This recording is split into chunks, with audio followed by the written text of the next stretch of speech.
ನಮಸ್ಕಾರ ವೀಕ್ಷಕರೇ, welcome back to my channel.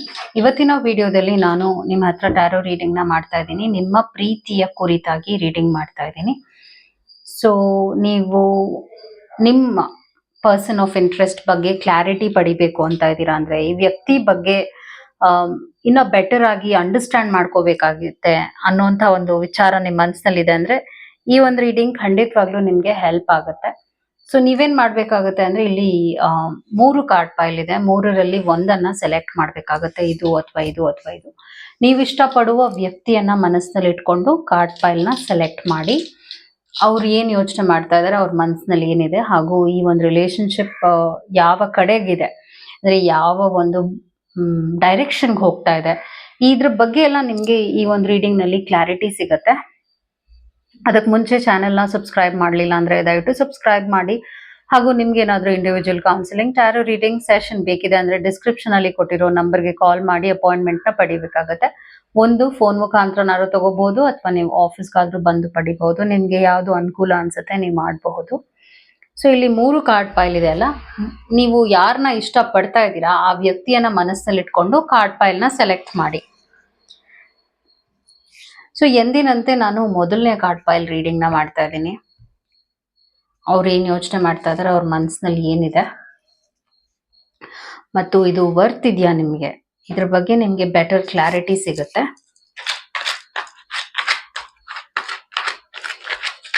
ನೀವು ಇಷ್ಟಪಡುವ ವ್ಯಕ್ತಿಯ ಬಗ್ಗೆ ನಿಮ್ಗೆ ಈ ಒಂದು ರೀಡಿಂಗ್ ನಲ್ಲಿ ಕ್ಲಾರಿಟಿ ಸಿಗುತ್ತೆ.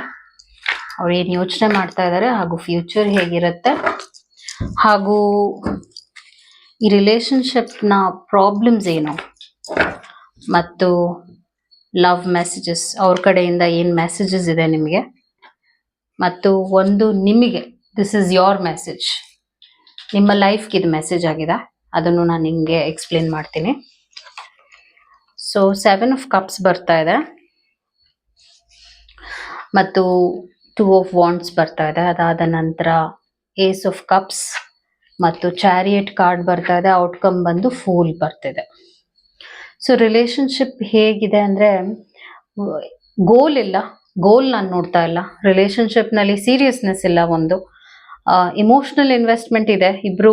ಇಬ್ರು ಕೂಡ ಒಂದು ಅಟ್ಯಾಚ್ಮೆಂಟ್ ನ ಬೆಳೆಸ್ಕೊಳ್ತಾ ಇದ್ದೀರಾ. ನೈಟ್ ಆಫ್ ಕಪ್ಸ್ ಬರ್ತಾ ಇದೆ. ಸೊ ಈ ಒಂದು ರಿಲೇಶನ್ಶಿಪ್ಗೆ ಟೈಮ್ ಬೇಕಾಗತ್ತೆ, ಹಾಗೂ ಅವರು ಇನ್ನ ನಿಮ್ಮನ್ನ ಅರ್ಥ ಮಾಡ್ಕೋಬೇಕು, ನೀವು ಅವ್ರನ್ನ ಅರ್ಥ ಮಾಡ್ಕೋಬೇಕಾಗತ್ತೆ. ಬೀನ್ ಬಾಂಡ್ ಬರ್ತಾ ಇದೆ. Afraid to love someone again, unhealed trauma runs away. So ಈ ವ್ಯಕ್ತಿಯ ಪಾಸ್ಟ್ ಇದೆಯಲ್ಲ, ಅಷ್ಟು ಚೆನ್ನಾಗಿ ಇಲ್ಲದೆ ಇರೋದ್ ಕಾರಣ ಅವರು ಎಲ್ಲವನ್ನು ನೆಗೆಟಿವ್ ಆಗಿ ನೋಡ್ತಾ ಇದ್ದಾರೆ. ರಿಲೇಶನ್ಶಿಪ್ಗೆ ಬೆಸ್ಟ್ ಕೊಡಕ್ ಆಗ್ತಾ ಇಲ್ಲ. ಅದು ಎಷ್ಟೋ ರೀಸನ್ಸ್ ಇರುತ್ತೆ. ಏನ್ ರೀಸನ್ ಇರ್ಬೋದು ಅಂದ್ರೆ, ಅವರು ಪ್ರೀತಿನ ಅನುಭವಿಸಿಲ್ಲ ಹಿಂದೆ, ಹಾಗೂ ಪ್ರೀತಿಯಿಂದ ಮೋಸಗಳಾಗಿದೆ. ಅದರಿಂದ ನಿಮ್ ಕಡೆಗೂ ಕೂಡ ಅಷ್ಟೇ ನೆಗೆಟಿವ್ ಆಗಿದ್ದಾರೆ. ನೀವು ಹಂಗೆ ಮೋಸ ಮಾಡ್ತೀರೇನೋ, ಅಥವಾ ನೀವು ನಿಮ್ಮ ಸ್ವಾರ್ಥತೆಗೆ ಅವ್ರ ಜೊತೆ ಇದ್ದೀರೇನೋ, ಈ ತರ ಯೋಚನೆ ಮಾಡ್ತಾ ಇದ್ದಾರೆ. ಮತ್ತು just another notch in the headboard or the real deal, action speak the loudest ಅಂತ ಬರ್ತಾ ಇದೆ. ಇದ್ರ ಅರ್ಥ ಏನಂದ್ರೆ, ಅವ್ರಿಗೆ ಒಂದು ಟ್ರಸ್ಟ್ ಇಶ್ಯೂ ಇದೆ. Just another notch in the headboard or the real deal, action speak the loudest. ಅವರು ಸಮಾಧಾನವಾಗಿಲ್ಲ ಇನ್ನ. This person has to overcome his or her own problems. ಆ ಥರನೇ ನಾನು ನೋಡ್ತಾ ಇದ್ದೀನಿ. ಏನಾದ್ರು ಆಗ್ಬಿಟ್ರೆ ಸಾಕು ಲೈಫ್ನಲ್ಲಿ, ಅವರು ನೆಗೆಟಿವೇ ಆಗುತ್ತೆ, ಇನ್ನೇನು ಒಳ್ಳೇದೇ ಆಗಲ್ಲ ಅನ್ನುವಂಥ ಒಂದು ಮನಸ್ಥಿತಿ ಇದೆ. ಮತ್ತು ಅವ್ರ ಮೈಂಡ್ ಮೆಸೇಜಸ್ ನ ಕೂಡ ನಾನು ನಿಮ್ಗೆ ಹೇಳ್ಬಿಡ್ತೀನಿ. I wasn't happy the way things were going, unsatisfied. ನಿಮ್ಮ ಕಡೆಗೆ ಸ್ಯಾಟಿಸ್ಫ್ಯಾಕ್ಷನ್ ಇಲ್ಲ ಅಂತ ನಿಮ್ಗೆ ಹೇಳ್ತಾ ಇದ್ದಾರೆ. ಹಾಗೂ I have never felt passion this intense. So physical relationship ಅಂತ ಹೇಳಿದಾಗ, ಅಟ್ರಾಕ್ಷನ್ ಅಂದಾಗ ಅದೆಲ್ಲ ಇದೆ. ನಿಮ್ಮ ಕಡೆಗೆ ಅಟ್ರಾಕ್ಷನ್ ಇದೆ, ನಿಮ್ಮನ್ನು ನೋಡಿದ್ರೆ ಅವ್ರಿಗೆ ಒಂದು ಅಟ್ಯಾಚ್ಮೆಂಟ್ ಬೆಳೆಸ್ಕೋಬೇಕು ಅನ್ನೋ ಆಸೆ ಇದೆ, ಪ್ಯಾಷನ್ ಇದೆ. ಹಾಗೂ ಫಿಸಿಕಲ್ ರಿಲೇಶನ್ಶಿಪ್ ಅಂತ ನೋಡಿದಾಗ ಅವ್ರಿಗೆ ನಿಮ್ಮ ಬಗ್ಗೆ ಆಸಕ್ತಿ ಇದೆ. I want to have equal give and take, reciprocity ಅಂತ ಬರ್ತಾ ಇದೆ. ಇದ್ರ ಅರ್ಥ ಏನಂದ್ರೆ, ಈಕ್ವಲ್ ಆಗಿರ್ಬೇಕು ರಿಲೇಶನ್ಶಿಪ್, ಆದ್ರೆ ಇಂಬ್ಯಾಲೆನ್ಸ್ ಇದೆ ಅಂತ ಅವ್ರು ಹೇಳ್ತಾ ಇದಾರೆ. ಅವ್ರು ಆ ರೀತಿಯಾಗಿ ಅನುಭವನ ಪಡಿತಾ ಇದಾರೆ. ಮತ್ತು ಇನ್ ಫ್ಲೋ ವಿತ್ ಮನಿ. ಸೊ ಒಂದ್ ಏನ್ ಅರ್ಥ ಮಾಡ್ಕೋಬೇಕಾಗುತ್ತೆ ಅಂದ್ರೆ ಈ ರಿಲೇಶನ್ಶಿಪ್ ನಲ್ಲಿ ಮನಿ ಪ್ರಾಬ್ಲಮ್ಸ್ ಇರೋದ್ರಿಂದ ಮನಿ ವಿಚಾರವಾಗಿ ಫೈನಾನ್ಸ್ ವಿಚಾರವಾಗಿ ಇಬ್ರು ಕೂಡ ಒಂದು ಬ್ಯಾಲೆನ್ಸ್ ನ ನೋಡಿದಾಗ ಅಫ್ಕೋರ್ಸ್ ರಿಲೇಶನ್ಶಿಪ್ ಒಂದು ವಿಚಾರದಲ್ಲಿ ಹಿಡಿತಕ್ಕೆ ಸಿಗುತ್ತೆ ನಿಮ್ಗೆ ಮತ್ತು ಅವ್ರಿಗೂ ಕೂಡ. ಸೊ ನೀವು ಮನಿ ವಿಷಯವಾಗಿ ಹಣಕಾಸಿನ ವಿಷಯವಾಗಿ ಸ್ವಲ್ಪ ಕಾನ್ಸಂಟ್ರೇಟ್ ಮಾಡಿದ್ರೆ ನಿಮ್ಮ ರಿಲೇಶನ್ಶಿಪ್ ಸರಿ ಹೋಗುತ್ತೆ ಅಂತಾನೆ ನಾನು ಹೇಳ್ತೀನಿ. ಸೊ ಇಲ್ಲಿ ಆನ್ ದ ಹೋಲ್ ಏನಾಗಿದೆ ಅಂದ್ರೆ ಇಬ್ರಿಗೂ ಕೂಡ ಗೋಲ್ ಇಲ್ಲ, ಏನ್ ಮಾಡ್ಬೇಕು ಹೇಗಿರ್ಬೇಕು ಅನ್ನೋ ಸೀರಿಯಸ್ನೆಸ್ ಇಲ್ಲ. ನೀವು ಏನೋ ಎಕ್ಸ್ಪೆಕ್ಟ್ ಮಾಡ್ತಾ ಇದೀರಾ, ಅವರು ಏನೋ ಎಕ್ಸ್ಪೆಕ್ಟ್ ಮಾಡ್ತಿದ್ದೀರಾ. ತುಂಬಾ ಹೈ ಎಕ್ಸ್ಪೆಕ್ಟೇಷನ್ಸ್ ಇದೆ ಈ ರಿಲೇಶನ್ಶಿಪ್ ನಲ್ಲಿ. ಹಾಗೆ ನೀವು ಕೂಡ ಬೇರೆ ಆಪ್ಷನ್ಸ್ ಏನಾದ್ರು ಇದೆಯಾ, ನನಗೆ ಬೇರೆ ಯಾರು ನನ್ನನ್ನು ಪ್ರೀತಿಸ್ತಾರ? ಸೊ ನಿಮ್ಮನ್ನ ಯಾರು ಪ್ರೀತಿಸೋ ಅವಶ್ಯಕತೆ ಇಲ್ಲ. ಫಸ್ಟ್ ಪ್ರೀತಿ ಅನ್ನೋದು ನಿಮ್ಮ ಕಡೆಯಿಂದ ಬರ್ಬೇಕಾಗತ್ತೆ. ನಿಮ್ಮನ್ನ ನೀವು ಫಸ್ಟ್ ಗೌರವಿಸ್ಬೇಕಾಗತ್ತೆ, ನಿಮ್ಮನ್ನ ನೀವು ಪ್ರೀತಿಸ್ಬೇಕಾಗತ್ತೆ. ಅದನ್ನ ಫಸ್ಟ್ ನೀವು ಮಾಡಬೇಕು. ಈ ಕೂಡ್ಲೆ ಕಮೆಂಟ್ ಸೆಕ್ಷನ್ ಅಲ್ಲಿ ಈಗ್ಲೇ ಹಾಕಿ, I love myself, I claim positivity, I claim good person, I claim pure love ಅಂತ ಈ ಕೂಡ್ಲೆ ಕಮೆಂಟ್ ಸೆಕ್ಷನ್ ಅಲ್ಲಿ ಹಾಕಿ. ಬಿಕಾಸ್ ನಿಮ್ಮಲ್ಲೂ ಪ್ರಾಬ್ಲಮ್ಸ್ ಇದೆ. ಅವರು ನಿಮ್ಮ ವಿಷಯದಲ್ಲಿ ಸೀರಿಯಸ್ ಆಗಿ ಯಾಕಿಲ್ಲ ಅಂತ ನೀವು ಕೇಳಿದ್ರೆ ಅವರ ಪ್ರಕಾರ ಏನ್ ಅನ್ನಿಸ್ತಿದೆ ಅಂದ್ರೆ ನೀವು ಅವ್ರನ್ನ ಮನಸ್ಸಿನಿಂದ ಪ್ರೀತಿಸ್ತಾ ಇಲ್ಲ ಅಂತ. ನೀವು ಯಾವುದೋ ಒಂದು ವಿಷಯಕ್ಕೆ ಇದೀರಾ ಅಷ್ಟು ಬಿಟ್ರೆ ನೀವು ಅವ್ರನ್ನ ಆಳವಾಗಿ ಪ್ರೀತಿಸ್ತಾ ಇಲ್ಲ ಅಂತ ಅವ್ರಿಗೆ ಅನುಭವ ಆಗ್ತಾ ಇದೆ. ಸೊ ಅವ್ರು ನಿಮ್ ಬಗ್ಗೆ ಯೋಚನೆ ಮಾಡ್ತಾರೆ, ಎಟ್ ನೀವಿಬ್ರು ಒಂದು ಸೀರಿಯಸ್ ಕನೆಕ್ಷನ್ಗೆ ರೀಚ್ ಆಗಿಲ್ಲ. ಈ ರಿಲೇಶನ್ಶಿಪ್ ಟೈಮ್ ತಗೊಳುತ್ತೆ. ನಾನೇನ್ ಎಂಡ್ ಆಗುತ್ತೆ ಅಂತ ಹೇಳ್ತಾ ಇಲ್ಲ, it will take its time. So ಈಗಲೇ ಜಡ್ಜ್ ಮಾಡ್ಬಿಡ್ಬೇಡಿ ಅವ್ರನ್ನ, ಅವ್ರ ಇಷ್ಟೇ ಹೀಗೇನೆ ಅಂತ ಎಲ್ಲ ಜಡ್ಜ್ ಮಾಡಕ್ ಹೋಗ್ಬೇಡಿ. ಬಿಕಾಸ್ ನೀವು ಒಂದಷ್ಟು ವಿಷಯಗಳಲ್ಲಿ ತಪ್ಪು ಮಾಡ್ತಾ ಇದ್ದೀರಾ, ಅವರು ಹಾಗೆ ಮಾಡ್ತಾ ಇದಾರೆ. ಇಮೋಷನ್ಸ್ ಇಬ್ರು ಕೂಡ ಎಕ್ಸ್ಪೆಕ್ಟ್ ಮಾಡ್ತಾ ಇದ್ದೀರಾ, ನನಗೆ ಸಪೋರ್ಟ್ ಮಾಡ್ಬೇಕು ಇವರು, ಹಾಗೂ ನೀವು ಅವರು ನನಗೆ ಸಪೋರ್ಟ್ ಮಾಡಬೇಕು. ಎಲ್ಲ ನಾವು ಮಾಡ್ಬೇಕು ಅಂದ್ರೆ ಮಾಡೋರು ಯಾರಾಗಿದ್ದಾರೆ ಅಲ್ವಾ? ಯಾರು ಇರೋದೇ ಇಲ್ಲ. ಸೊ ನಿಮ್ಮ ಜವಾಬ್ದಾರಿಗಳನ್ನ ಏನಿದೆ ಅದನ್ನ ನೀವು ನಿಭಾಯಿಸ್ಕೊಂಡು ಹೋಗಿ, ಹಾಗೂ ರಿಲೇಶನ್ಶಿಪ್ ಸರಿ ಹೋಗುತ್ತೆ. ವಿತಿನ್ 2 to 3 months ಸರಿ ಹೋಗ್ಬೇಕು. ಚಾರಿಯಟ್ ಬಂದಿರೋದ್ರಿಂದ ಮೂವ್ಮೆಂಟ್ ಇದೆ ರಿಲೇಶನ್ಶಿಪ್ ನಲ್ಲಿ. ಇಟ್ಸ್ ಜಸ್ಟ್ ದಟ್ ಅವ್ರು ಏನ್ ಅನ್ಕೊಳ್ತಾ ಇದಾರೆ ಆ ವಿಷಯವಾಗಿ ಸರಿ ಮಾಡ್ಕೋಬೇಕಾಗತ್ತೆ. ಅವರ ಪ್ರಕಾರ ಎಲ್ರು ಹೀಗೇನೆ, ಎಲ್ಲ ಬರೋದು ಪ್ರೀತಿಗಲ್ಲ, ಬರೋದು ಹಣಕಾಸಿನ ವಿಷಯವಾಗಷ್ಟೇ, ಕಂಫರ್ಟ್ ಬರ್ತಾರೆ. ಪ್ರೀತಿ ಅನ್ನೋದು ಒಂಥರ ವ್ಯವಹಾರ ಈ ತರ ನೋಡ್ತಾ ಇದಾರ ನಿಮ್ಮನ್ನ. ಹಾಗೂ ನೀವು ಆ ರೀತಿಯಾಗಿ ಒಂದೊಂದ್ಸಲ ನಡ್ಕೊಂಡಾಗ ಏನಾಗುತ್ತೆ ಅಂದ್ರೆ ಅವರು ದೂರ ಹೋಗ್ತಾರೆ ನಿಮ್ಮಿಂದ. ಸೊ ಫೂಲ್ ಕಾರ್ಡ್ ಬಂದಿರೋದ್ರಿಂದ this person is not serious yet. So ನೀವು ಅವರಿಂದ ಕಮಿಟ್ಮೆಂಟ್ ಬೇಕು ಅಂತ ಈ ಕೂಡ್ಲೆ ಕೇಳೋದ್ರಲ್ಲಿ ಅರ್ಥನೇ ಇಲ್ಲ. ಸ್ವಲ್ಪ ಟೈಮ್ ತಗೋಬೇಕಾಗತ್ತೆ, 3 to 4 months ಇಬ್ರು ಅರ್ಥ ಮಾಡ್ಕೋಬೇಕಾಗತ್ತೆ. ಯಾಕಂದ್ರೆ ಇಬ್ರಲ್ಲೂ ಒಂದಷ್ಟು ವಿಷಯಗಳೇನಿದೆ ಟ್ರಿಗರ್ ಆಗ್ತಾ ಇದೆ. ನೀವು ಅವ್ರನ್ನ ಟ್ರಿಗರ್ ಮಾಡ್ತಾ ಇದ್ದೀರಾ, ಅವ್ರು ನಿಮ್ಮನ್ನ ಟ್ರಿಗರ್ ಮಾಡ್ತಾ ಇದಾರೆ. ಅಂದ್ರೆ ಹರ್ಟ್ ಮಾಡ್ತಾ ಇದ್ದೀರಾ, ನೀವು ಅವ್ರನ್ನ ಹರ್ಟ್ ಮಾಡ್ತೀರಾ, ಅವ್ರು ನಿಮ್ಮನ್ನ ಹರ್ಟ್ ಮಾಡ್ತಾರೆ. ಆದ್ರೆ ಅರ್ಥ ಹೇಗ್ ಮಾಡ್ಕೋಬೇಕು, ನನ್ನ ಕಡೆಯಿಂದ ನಾನೇನ್ ಮಾಡ್ಬೇಕು ಅನ್ನುವಂತ ಒಂದು ಸ್ಥಿತಿಲಿ ಇಬ್ರು ಇಲ್ಲ. ಈ ವಿಷಯನ ಸರಿ ಮಾಡ್ಕೊಳ್ಳೋದ್ರಿಂದ ಖಂಡಿತ ರಿಲೇಶನ್ಶಿಪ್ ನಲ್ಲಿ ಒಂದಷ್ಟು ಬದಲಾವಣೆಗಳನ್ನ ನೀವು ನೋಡ್ತೀರಾ. ಆನ್ ದ ಹೋಲ್ ಪ್ರಾಬ್ಲಮ್ಸ್ ಅಂತ ಇಲ್ಲ, ಬಟ್ ಇಟ್ಸ್ ಜಸ್ಟ್ ದಟ್ ಸ್ವಲ್ಪ ಟೈಮ್ ತಗೊಳುತ್ತೆ. ಹೀಲ್ ಆಗ್ಬೇಕು, ನೀವು ಹೀಲ್ ಆಗ್ಬೇಕು, ನಿಮ್ಮ ಪಾರ್ಟ್ನರ್ ಕೂಡ ಹೀಲ್ ಆಗ್ಬೇಕು. ಅದರ್ವೈಸ್ ನೀವಿಬ್ರು I would say in the future ಒಳ್ಳೆ ಕಪಲ್ ಆಗ್ತೀರಾ ಅಂತಾನೆ ಹೇಳ್ತೀನಿ. That was your reading. I hope it help. ಈಗ ನಾನು ನೆಕ್ಸ್ಟ್ ಕಾರ್ಡ್ ಪೈಲ್ ರೀಡಿಂಗ್ ನ ಮಾಡ್ತಾ ಇದ್ದೀನಿ.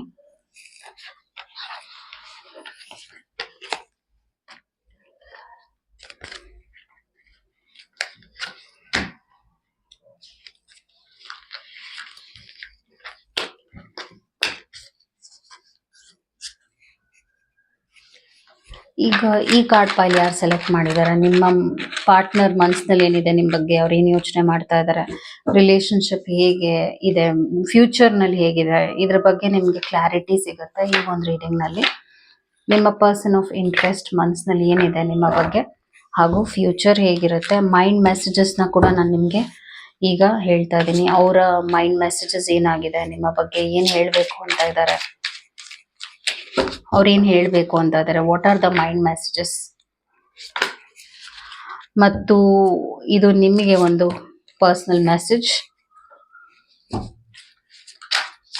ಶಾಡೋ ಮೆಸೇಜ್ ಅಂದ್ರೆ ಪ್ರಾಬ್ಲಮ್ಸ್ ಏನಿದೆ, ಪ್ರಾಬ್ಲಮ್ ಏರಿಯಾ ಏನಿದೆ, ಈ ರಿಲೇಶನ್ಶಿಪ್ ನಲ್ಲಿ ಸರಿ ಮಾಡ್ಕೊಳ್ಳುವಂತ ವಿಷಯ ಏನಿದೆ ಅಂತ ಕೂಡ ನಾನು ನಿಮ್ಗೆ ಈ ಒಂದು ರೀಡಿಂಗ್ ನಲ್ಲಿ ಎಕ್ಸ್ಪ್ಲೇನ್ ಮಾಡ್ತಾ ಹೋಗ್ತೀನಿ.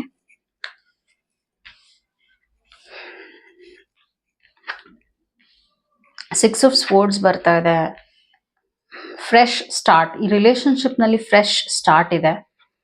ಮತ್ತು ಡೆತ್ ಕಾರ್ಡ್ ಬಂದಿದೆ, 8 ಆಫ್ ವಾಂಡ್ಸ್ ಬಂದಿದೆ.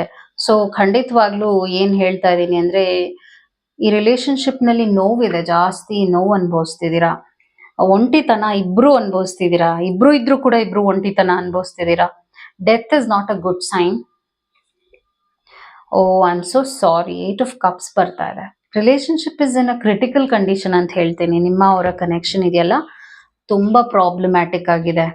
ಇಬ್ರು ಕೂಡ ಹತಾಶೆಗೊಳಗಾಗಿದ್ದೀರಾ. ಸೊ ಟ್ಯಾಂಗಲ್ಡ್ ವೆಬ್ ಬರ್ತಿದೆ. ಕಾನ್ವ್ಯುಲೇಟೆಡ್ ಜಸ್ಟಿಫಿಕೇಶನ್ಸ್ ಕಾಟ್ ಅಪ್, ಎಂಟ್ರಾನ್ಸ್ಡ್ ಅಂತ ಬರ್ತಾ ಇದೆ. ಇದರ ಅರ್ಥ ಏನಂದ್ರೆ, ನೀವು ಯಾವುದೋ ಒಂದು ಬಲೆಗೆ ಸಿಕ್ಕಾಕೊಂಡಿದ್ದೀರಾ, ಆತರ ನಿಮ್ಗೆ ಅನ್ನಿಸ್ತಾ ಇದೆ. ಟ್ಯಾಂಗಲ್ಡ್ ವೆಬ್ ಅಂದ್ರೆ ಮಾಡ್ತಾ ಇರೋ ತಪ್ಪನ್ನೇ ಮಾಡ್ತಾ ಇದ್ದೀರಾ. ಅವ್ರು ಬೇಕು ಅಂತ ಹಠಕ್ಕೊಳಗಾಗಿದ್ದೀರಾ. ಅಂದ್ರೆ ಅವ್ರನ್ನ ಬಿಟ್ಟು ನನ್ನ ಲೈಫೇ ಇಲ್ಲ ಅನ್ನುವಂತ ಒಂದು ಯೋಚನೆಗೆ ಬಂದಿದ್ದೀರಾ ಅಂತ ಹೇಳ್ತಾ ಇದ್ದೀನಿ. ಅದೇ ಒಂದು ಪ್ರಾಬ್ಲಮ್ ಆಗಿದೆ ಈ ರಿಲೇಶನ್ಶಿಪ್ ನಲ್ಲಿ. ಬ್ಯಾಡ್ ಟೈಮಿಂಗ್ ಅಂತ ಹೇಳ್ತಾ ಇದೆ. Too little too late, taken not ready to love again. Taken not ready love again ಅಂತ ಬರ್ತಾ ಇದೆ. ಬ್ಯಾಡ್ ಟೈಮಿಂಗ್ ಅಂದ್ರೆ ಒಂದೊಂದ್ಸಲ ನಮ್ಮ ಟೈಮು ಹಂಗೆ ಇರುತ್ತೆ. ಈ ರಿಲೇಶನ್ಶಿಪ್ ನೋಡಕ್ ಹೋದ್ರೆ ಪ್ರಾಬ್ಲಮ್ಸ್ ಇದೆ, ಸರಿ ಮಾಡ್ಕೊಳ್ಳದೆ ಇರುವಂತ ಒಂದು ವಿಷಯಗಳಿದೆ. I want to have equal give and take ಅಂತ ಬರ್ತಾ ಇದೆ. ಮತ್ತು I am afraid of what other people will think. ಬೇರೆಯವ್ರು ಏನ್ ಯೋಚನೆ ಮಾಡ್ತಾರೆ ಅಂತ ನನಗೆ ಭಯ ಇದೆ ಅಂತ ಅವ್ರು ಹೇಳ್ತಾ ಇದ್ದಾರೆ ನಿಮಗೆ. ಮತ್ತು I am struggling to find the right path. So ಈ ವ್ಯಕ್ತಿ ಕನ್ಫ್ಯೂಷನ್ ಅಲ್ಲಿ ಇದ್ದಾರೆ ಅಂತ ನಾನು ಹೇಳ್ತೀನಿ. ಹಾಗೂ ಈ ವ್ಯಕ್ತಿಗೆ ಕಾನ್ಫಿಡೆನ್ಸ್ ಇಲ್ಲ. ನೀವು ಇಷ್ಟಪಡುವ ವ್ಯಕ್ತಿಗೆ ಕಾನ್ಫಿಡೆನ್ಸ್ ಇಲ್ಲ. ಆ ಒಂದು ಮನಸ್ಥಿತಿ ಸರಿ ಮಾಡ್ಕೋಬೇಕು ಅನ್ನುವಂಥ ವಿಚಾರ ಕೂಡ ಇಲ್ಲ. ಮತ್ತು ಕೊಲಾಬ್ರೇಷನ್ ಆಫ್ ಸೋಲ್ಸ್ ಅಂತ ಬರ್ತಾ ಇದೆ. ಈ ರಿಲೇಶನ್ಶಿಪ್ ಹೇಗಿದೆ ಅಂದ್ರೆ, ಆಪೋಸಿಟ್ಸ್ ಅಟ್ರಾಕ್ಟ್ ಅನ್ನೋದಕ್ಕಿಂತ ನೆಗೆಟಿವ್ ಅಟ್ರಾಕ್ಟ್ ಅನ್ನೋ ತರ ಒಂದು ಸಿಚುವೇಶನ್ ಆಗಿದೆ. ನೀವು ಒಂದು ನೆಗೆಟಿವ್ ಸ್ಟೇಟ್ ನಲ್ಲಿ ಇದ್ದಾಗ, ನಿಮ್ಮ ವೀಕ್ ಸ್ಟೇಟ್ ನಲ್ಲಿ ಇದ್ದಾಗ, ನೀವು ನೋವಲ್ಲಿದ್ದಾಗ ಇವ್ರಿಗೆ ಕನೆಕ್ಟ್ ಆಗಿದ್ದೀರಾ. ಓಕೆ, ನೀವು ನೋವಲ್ಲಿದ್ದಾಗ ಇವ್ರಿಗೆ ಕನೆಕ್ಟ್ ಆಗಿದ್ದೀರಾ.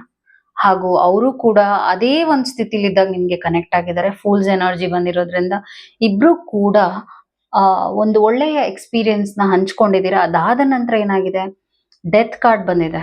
ಸೊ ಇದ್ರ ಅರ್ಥ ಏನಂದ್ರೆ, ಮುಂದೆ ಈ ರಿಲೇಶನ್ಶಿಪ್ ಸರಿ ಹೋಗುತ್ತೆ ಅನ್ನೋ ಸ್ಥಿತಿನಲ್ಲೇ ಇಲ್ಲ. I am so sorry to say. ನಿಮ್ಮ ರಿಲೇಶನ್ಶಿಪ್ ಕಂಡೀಷನ್ ತುಂಬಾನೇ ವರ್ಸ್ಟ್ ಆಗಿದೆ. ಸೊ ಇನ್ನು ಏನು ಉಳಿದಿಲ್ಲ ಅಂತಾನೆ ಹೇಳ್ತೀನಿ. ಯೋಚನೆ ಮಾಡಿ, ಅಕಸ್ಮಾತ್ ಈ ರಿಲೇಶನ್ಶಿಪ್ ನಲ್ಲಿ ಮದುವೆ ಆಗಿಲ್ಲ ಅಂದ್ರೆ, ನಾನು ಮದುವೆ ಕಾರ್ಡ್ಸ್ ನೋಡ್ತಾ ಇಲ್ಲ. ಈ ವ್ಯಕ್ತಿ ಇದಾರಲ್ಲ, ನಿಮಗೆ ಏನ್ ಇವಾಗ ನಿಮ್ಗೆ ಒಂದಷ್ಟು ವಿಷಯಗಳು ಬೇಕು ಈ ರಿಲೇಶನ್ಶಿಪ್ ನಲ್ಲಿ, ನನ್ಗೆ ಹೀಗಿರ್ಬೇಕು ಅನ್ನುವಂತ ಆಸೆ ಕನಸುಗಳನ್ನ ಇಟ್ಕೊಂಡಿರ್ತೀರಾ. ಅದು ಅವ್ರ ಕಡೆಯಿಂದ ನಿಮ್ಗೆ ಸಿಗೋದಿಲ್ಲ. ಯಾಕೆಂದ್ರೆ ಆ ಒಂದು ಸ್ಥಿತಿನಲ್ಲೇ ಇಲ್ಲ. Is a negative person, he or she ಯಾರೇ ಆಗಿರ್ಲಿ. ಈ ವ್ಯಕ್ತಿಯಲ್ಲಿ ನೀವು ಡಿಸೈರ್ ಮಾಡುವಂತ ವಿಷಯಗಳು, ಕ್ವಾಲಿಟೀಸ್ ಇಲ್ಲ. ಯಾಕೆಂದ್ರೆ ನಾನು ಆಗ್ಲೇ ಹೇಳಿದಾಗ, ಇಬ್ರು ಒಂದು ನೆಗೆಟಿವ್ ಟೈಮ್ ನಲ್ಲೇ ಮೀಟ್ ಆಗಿದ್ದೀರಾ, ಕನೆಕ್ಟ್ ಆಗಿದ್ದೀರಾ, ಅರ್ಥ ಮಾಡ್ಕೊಂಡಿದ್ದೀರಾ, ಹಾಗೂ ಒಂದಷ್ಟು ವಿಷಯಗಳನ್ನ ಹಂಚ್ಕೊಂಡಿದ್ದೀರಾ.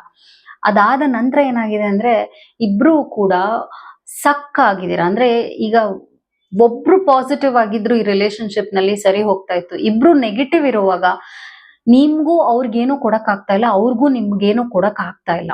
So this relationship has ended. Death is all about endings of a cycle.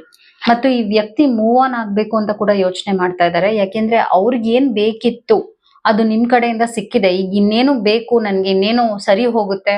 ಅವ್ರಿಗೆ ಯಾವುದೇ ರೀತಿಯಾದ ಹೋಪ್ ಇಲ್ಲ. ಅವ್ರಿಗೆ ಯಾವುದೇ ರೀತಿಯಾದ ಸೀರಿಯಸ್ ಕನೆಕ್ಷನ್ ಮಾಡ್ಕೋಬೇಕು ಅನ್ನುವಂತಹ ಒಂದು ವಿಚಾರ ಮನ್ಸಿನಲ್ಲೇ ಇಲ್ಲ. ಸೊ ಮದ್ವೆ ಆಗಿಲ್ಲ ಅಂದ್ರೆ, ಮದ್ವೆ ನಾನು ನೋಡ್ತಾ ಇಲ್ಲ. ನೀವೇನಾದ್ರು ಇದು ಮದ್ವೆ ಆಗಿದೆ, ನನ್ಗೂ ಅವ್ರಿಗೂ ಮದ್ವೆ ಆಗಿದೆ, ಫ್ಯೂಚರ್ ಏನು ಅಂತ ಕೇಳಿದ್ರೆ ಅಷ್ಟು ಚೆನ್ನಾಗಿಲ್ಲ. ಈ ವ್ಯಕ್ತಿ ಬದಲಾಗೋದಿಲ್ಲ ಒಂದು. ಹಾಗೂ ಈ ವ್ಯಕ್ತಿ ಈ ರಿಲೇಶನ್ಶಿಪ್ಗೆ ಏನು ಇನ್ವೆಸ್ಟ್ ಮಾಡ್ತಾ ಇಲ್ಲ. ನಾನ್ ಜವಾಬ್ದಾರಿಗಳು ತಗೋಬೇಕು, ನಾನ್ ಮಾಡ್ಬೇಕು. ಇಲ್ಲಿ ಇಬ್ರದು ಹೊಂದಾಣಿಕೆನೇ ಇಲ್ಲ. ಇಬ್ರು ಆಪೋಸಿಟ್ ಆಗಿದ್ದೀರಾ. ಹಾಗೂ ಅರ್ಥ ಮಾಡ್ಕೊಳ್ಳುವಂತ ವಿಷಯಗಳಿಲ್ಲ. ಸೊ ಆನ್ ದ ಹೋಲ್ ಈ ರಿಲೇಶನ್ಶಿಪ್ ನೀವು ಹಿಂಗೆ ಹೋಗ್ತಾ ಇದ್ರೆ, ಈ ತರಾನೇ ಮಾಡ್ಕೊಂಡು ಹೋಗ್ತಾ ಇದ್ರೆ, ಒಬ್ರಿಗೊಬ್ರು ನೋವು ಕೊಟ್ಕೊಂಡು ಜಗಳ ಮಾಡ್ಕೊಂಡು ಲೈಫ್ ಲಾಂಗ್ ಇರ್ತೀರಾ ಅಷ್ಟೇ. ಇನ್ನೇನು ಸ್ಟ್ರೇಂಜ್ ಆಗಿ ಇನ್ನೇನೋ ಆಗುತ್ತೆ, ಒಳ್ಳೇದಾಗುತ್ತೆ ಅಂತ ನಾನು ಹೇಳೋದಿಲ್ಲ. ಬಿಕಾಸ್ ರಿಲೇಶನ್ಶಿಪ್ ಇಸ್ ಹ್ಯಾಂಪರ್ಡ್ ಅಂದ್ರೆ ನಾಶ ಆಗ್ಬಿಟ್ಟಿದೆ. ನೀವು ಅನ್ಕೋಬಹುದು ಇದೇನು ಹೀಗೆ ಮಾತಾಡ್ತಿದ್ದೀನಿ ಅಂತ. I am very sorry. ಆದ್ರೆ ನೀವೇನಾದ್ರೂ ಈ ಒಂದು ಕಾರ್ಡ್ ಫೈಲ್ ಸೆಲೆಕ್ಟ್ ಮಾಡಿದೀರಾ ಅಂದ್ರೆ ಕಮೆಂಟ್ ಸೆಕ್ಷನ್ ಅಲ್ಲಿ ಹಾಕಿ ನೀವೇನ್ ನೋವು ಅನುಭವಿಸ್ತಿದ್ದೀರಾ ಅಂತ. ಬಿಕಾಸ್ ನನ್ಗೆ ಅರ್ಥ ಆಗುತ್ತೆ ನೀವು ಅಷ್ಟು ನೋವು ಅನುಭವಿಸ್ತಿದ್ದೀರಾ ಅಂತ. ನೀವ್ ಇನ್ನೇನ್ ಮಾಡಿದ್ರು ಸರಿ ಹೋಗುತ್ತೆ ಅನ್ನೋ ಭರವಸೆನಲ್ಲಿ ಇರಬೇಡಿ. ಬಿಕಾಸ್ ಹಂಗ್ ಇದೀರಾ ಅಂದ್ರೆ ನಿಮ್ ಟೈಮ್ ನೀವು ವೇಸ್ಟ್ ಮಾಡ್ಕೋತಿದ್ದೀರಾ ಅಂತ ಹೇಳ್ತೀನಿ. ಬಿಕಾಸ್ ಈ ವ್ಯಕ್ತಿ ಇದಾರಲ್ಲ, ಅವರು ನಿಮ್ಮನ್ನ ಒಂದು ಪಾಸಿಟಿವ್ ಆಗಿ ನೋಡ್ತಾ ಇಲ್ಲ. ನಿಮ್ಮಿಂದ ಏನೋ ಒಳ್ಳೇದಾಗುತ್ತೆ ಹಾಗೂ ನಾನು ಒಳ್ಳೇದ್ ಮಾಡ್ತೀನಿ ಆ ತರ ಒಂದು ವಿಚಾರಕ್ಕೆ ಹೋಗೇ ಇಲ್ಲ. ತನ್ನದೇ ಆದ ಲೋಕದಲ್ಲಿ ಮುಳುಗೋಗಿದ್ದಾರೆ, ಡಿಪ್ರೆಸ್ಡ್ ಆಗಿದ್ದಾರೆ ಈ ವ್ಯಕ್ತಿ, ನೆಗೆಟಿವ್ ಪರ್ಸನ್. ಹಾಗೂ ಈ ವ್ಯಕ್ತಿ ಯಾರನ್ನೂ ಖುಷಿಯಾಗಿ ಇಟ್ಕೊಳಕ್ ಆಗೋದು ಇಲ್ಲ. ಸೊ ಆ ತರ ರೀಡಿಂಗ್ ಇದೆ ನಿಮ್ದು. ನೋಡಿ ಏನ್ ಮಾಡ್ತೀರಾ ಅಂತ. ಬಿಕಾಸ್ ಒಂದು ವಿಷಯ ಏನಂದ್ರೆ, I see a new love also for you. There is a new love, there is a new person coming your way. So ಈ ಒಂದು ವಿಷಯನ, ಈ ವ್ಯಕ್ತಿನ ನಿಮ್ ಲೈಫಲ್ಲಿ ತೆಗೆದು ಹಾಕ್ದಾಗೆ ಆ ಹೊಸ ವ್ಯಕ್ತಿ ಅನ್ನೋರು ನಿಮ್ ಲೈಫಲ್ಲಿ ಬರೋದು. So it will take its time. No rush. ನೀವೇನು ರಶ್ ಮಾಡಿಕೊಂಡು ಈಗಲೇ ಒಂದು ಡಿಸಿಷನ್ ತಗೊಳ್ಳಿ ಅಂತ ನಾನು ಹೇಳಲ್ಲ. ನಿಧಾನವಾಗಿ ತಗೊಳ್ಳಿ. ಆದ್ರೆ ಜವಾಬ್ದಾರಿಯಾಗಿ ನಿಮ್ಮ ಲೈಫ್ ಕುರಿತಾಗಿ ನೀವು ಡಿಸಿಷನ್ಸ್ನ ತಗೋಬೇಕಾಗತ್ತೆ. ಯಾವ ಪ್ರೆಷರು ಇಲ್ಲ. But I am not seeing a future. That is very clear. I am sorry about it. ಈಗ ನಾನು ಲಾಸ್ಟ್ ಕಾರ್ಡ್ ಫೈಲ್ ರೀಡಿಂಗ್ನ ಮಾಡ್ತಾ ಇದ್ದೀನಿ. ನಿಮ್ಮ ಲವ್ ಲೈಫ್ ಕುರಿತಾಗಿ ರೀಡಿಂಗ್ ಇದೆ ಇದು. ನೀವೇನು ಎಕ್ಸ್ಪೆಕ್ಟ್ ಮಾಡಬಹುದು, ಏನಾಗುತ್ತೆ ಅನ್ನುವ ವಿಚಾರವಾಗಿ ರೀಡಿಂಗ್ ಇದು. ನಿಮ್ಮ ಲವ್ ಲೈಫ್ ಕುರಿತಾಗಿ ರೀಡಿಂಗ್ನ ಮಾಡ್ತಾ ಇದ್ದೀನಿ ನಾನು ಇವಾಗ.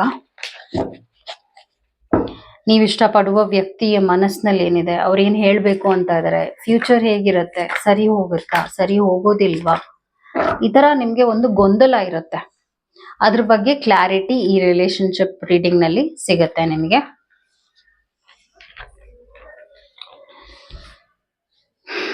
ಓಕೆ,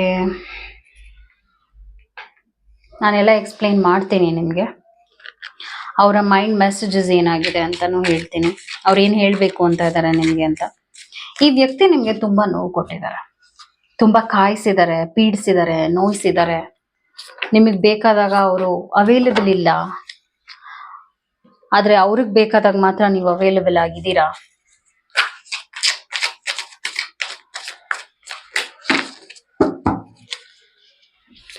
ಸೊ ಈ ರಿಲೇಶನ್ಶಿಪ್ ಪ್ರಾಬ್ಲಮ್ಸ್ ಏನು ಅಂತ ನಾನು ನಿಮ್ಗೆ ಹೇಳ್ಬಿಡ್ತೀನಿ.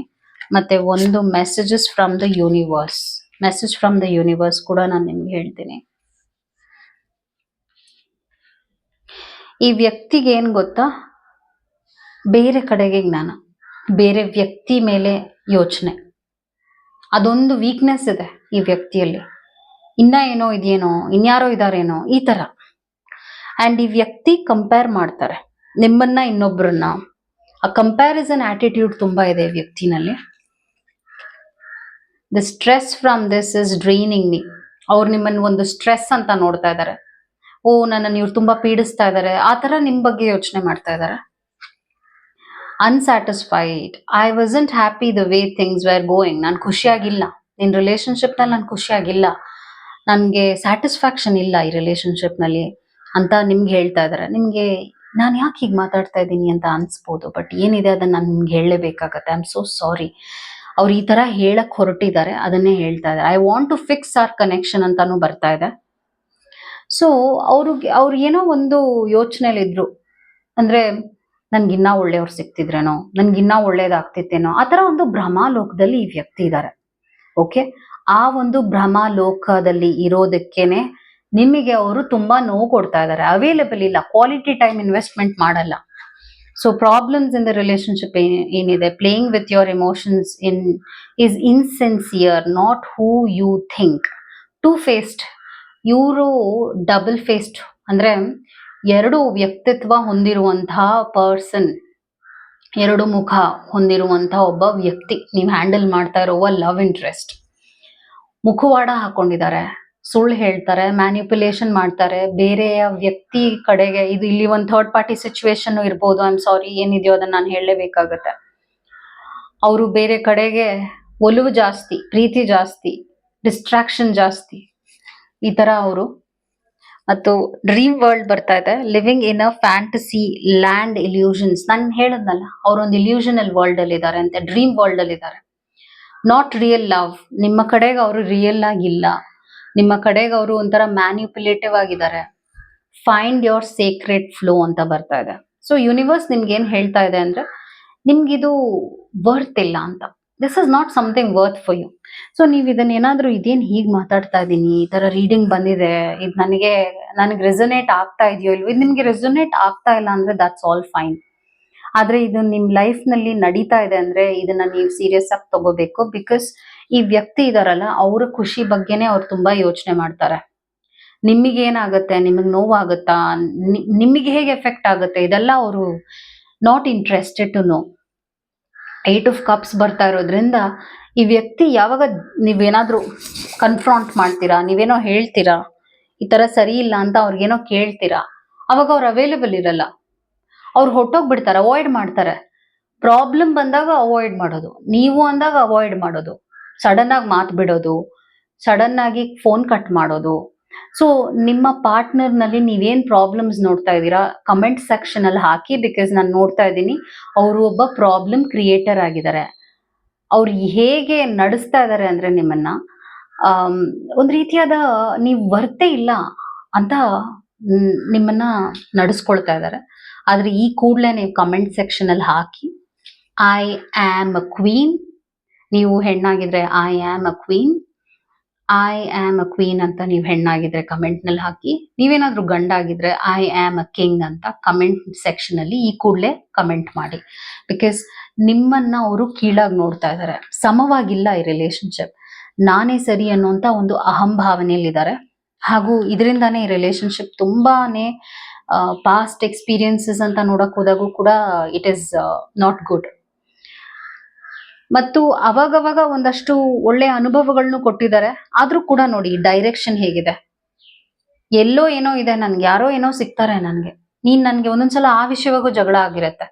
ನೀನ್ ನಂಗೆ ವರ್ತೆ ಇಲ್ಲ, ನನ್ಗೆ ಇನ್ಯಾರೋ ಸಿಗ್ತಾ ಇದ್ರು, ನೀನ್ ಎಲ್ಲಿಂದ ಗಂಟು ಬಿದ್ದೋ, ಈ ತರ ಎಲ್ಲ ಮಾತಾಡಿರ್ತಾರ ಅವರು. ಸೊ ನೀವು ಚೇಂಜ್ ಆಗ್ತಾರೇನೋ, ಸರಿ ಹೋಗ್ತಾರೇನೋ, ಈ ತರ ಯೋಚನೆ ಮಾಡಿದ್ರು ಕೂಡ ಅವರು ಸರಿ ಹೋಗಲ್ಲ. ಯಾಕಂದ್ರೆ ಅವರಲ್ಲಿ ಆ ಗುಣ ಇದೆಯಲ್ಲ, ಆ ಗುಣನ ನೀವು ಸರಿ ಮಾಡಕ್ ಆಗಲ್ಲ. ಈ ವ್ಯಕ್ತಿ ಮಾಡಿದ ತಪ್ಪುಗಳನ್ನೇ ಮಾಡ್ತಿರ್ತಾರೆ. ಮತ್ತು ಥರ್ಡ್ ಪಾರ್ಟಿ ಸಿಚುವೇಶನ್ ತುಂಬಾ ಇದೆ ಇಲ್ಲಿ. ಥರ್ಡ್ ಪಾರ್ಟಿ ಅಂದ್ರೆ ಅಫೇರ್ ಇಟ್ಕೊಳ್ಳೋದು, ಬೇರೆ ಹೆಣ್ಣು ಅಥವಾ ಬೇರೆ ಗಂಡನ ಸವಾಸ ಮಾಡೋದು, ಈ ತರ ಎಲ್ಲ ಒಂದು ಮನಸ್ಥಿತಿಲೂ ಇದ್ದಾರೆ ಈ ವ್ಯಕ್ತಿ. ಸೊ ಇದಕ್ ನಾನೇನ್ ಪರಿಹಾರ ಮಾಡ್ಲಿ ಅಂತ ಕೇಳಿದ್ರು ಕೂಡ ನಾನು ಏನ್ ಹೇಳ್ತೀನಿ ಅಂದ್ರೆ ಕಿಂಗ್ ಆಫ್ ಪೆಂಟಿಕಲ್ಸ್ ಬರ್ತಾ ಇದೆ. There is a new love for you. ಈಗ ಇದನ್ನ ತಗೊಂಡವರೆಲ್ಲ ರೀಡಿಂಗ್ ಇದ್ಯಾರು ತಗೊಂಡಿದ್ದಾರೆ, because this is general reading. ಈ ಜನರಲ್ ರೀಡಿಂಗ್ ಅಂತ ಬಂದಾಗ ಯಾರು ಹೆಚ್ಚಾಗಿ ನೋಡ್ತಿರ್ತಾರೆ, ಪ್ರಾಬ್ಲಮ್ಸ್ ಏನಿರುತ್ತೆ, ಹೈಲೈಟ್ ಆಗಿರುವಂತ ಪ್ರಾಬ್ಲಮ್ಸ್ ಏನಿರುತ್ತೆ ಅದ್ರ ಬಗ್ಗೆ ನಾನು ನಿಮ್ಗೆ ಎಕ್ಸ್ಪ್ಲೈನ್ ಮಾಡಿರ್ತೀನಿ. But I am seeing a new love for you. ಇಲ್ಲೂ ಕೂಡ ನಾನು ನ್ಯೂ ಲವ್ ನೋಡ್ತಾ ಇದ್ದೀನಿ. ಆದ್ರೆ ನಾನು ಏನ್ ಹೇಳ್ತಿದ್ದೀನಿ ಅಂದ್ರೆ ನಿಮ್ಮ ಲೈಫ್ ನಿಮಗ್ ಗೊತ್ತಿದೆ. ನಾನು ನಿಮ್ಗೆ ಏನ್ ಹೇಳಿದೀನಿ ಇದು ನಿಮ್ ಲೈಫ್ ನಲ್ಲಿ ನಡೀತಾ ಇದೆ ಅಂದ್ರೆ ಯು ಆರ್ ನಾಟ್ ಸೇಫ್. ಈ ವ್ಯಕ್ತಿ ಬೇರೆಯನ್ನೇ ಒಂದು ಯೋಚನೆಯಲ್ಲಿ ಇರ್ತಾರೆ, ನಿಮ್ಮ ಕಡೆಗೆ ಸೀರಿಯಸ್ ಆಗಿಲ್ಲ. ಈ ರಿಲೇಶನ್ಶಿಪ್ ನಲ್ಲಿ ಮದುವೆ ಆಗಿಲ್ಲ ಅಂದ್ರೆ ದಯವಿಟ್ಟು ಈ ವ್ಯಕ್ತಿ ಈ ಕೂಡಲೇ ಕಟ್ ಆಫ್ ಮಾಡಿ. Because there is a new person coming your way. ಈ ರಿಲೇಶನ್ಶಿಪ್ ನಲ್ಲಿ ಮದುವೆ ಆಗಿದೆ ಅಂದ್ರೆ ಆಸ್ ಐ ಟೋಲ್ಡ್, ಅವ್ರ ಅಫೇರ್ ಇಟ್ಕೊಳ್ಳೋದು, ಬೇರೆ ಬೇರೆ ವ್ಯಕ್ತಿಯ ಸಹವಾಸ ಮಾಡೋದು, ಇದೆಲ್ಲ ತುಂಬಾ ಕಾಮನ್ ಅಂಡ್ ನಾರ್ಮಲ್ ಆಗಿ ಹೋಗುತ್ತೆ. ಹೋಗ್ತಾ ಹೋಗ್ತಾ ನೀವು ತುಂಬಾನೇ ಟಾರ್ಚರ್ ಅನುಭವಿಸ್ತೀರಾ ಈ ವ್ಯಕ್ತಿಯಲ್ಲಿ. ಸೊ ಅದು ನಿಮ್ಮ ರೀಡಿಂಗ್ ಆಗಿತ್ತು. Because you find your secret flow ಅಂತ ಬರ್ತಾ ಇದೆ. ಅಂದ್ರೆ ಸೀಕ್ರೆಟ್ ಫ್ಲೋ ಅಂತ ಬರ್ತಾ ಇದೆ. ಫೈಂಡ್ ಯೋರ್ ಸೀಕ್ರೆಟ್ ಫ್ಲೋ ಅಂದ್ರೆ ನಿಮ್ಮ ಲೈಫ್ಗೆ ಇಲ್ಲಿ ಏನೇನ್ ನಡೀತಾ ಇದೆ ಡ್ರಾಮಾ, ಇದೆಲ್ಲ ನಿಮ್ಗೆ ನೀವು ಅರ್ಹರೇ ಅಲ್ಲ ಇದಕ್ಕೆಲ್ಲ. You worth a queen. So ಆ ಒಂದು ಪವರ್ನ ನೀವು ತಗೋಬೇಕಾಗತ್ತೆ. That was your reading. Take care. ನಮಸ್ಕಾರ. Thank you.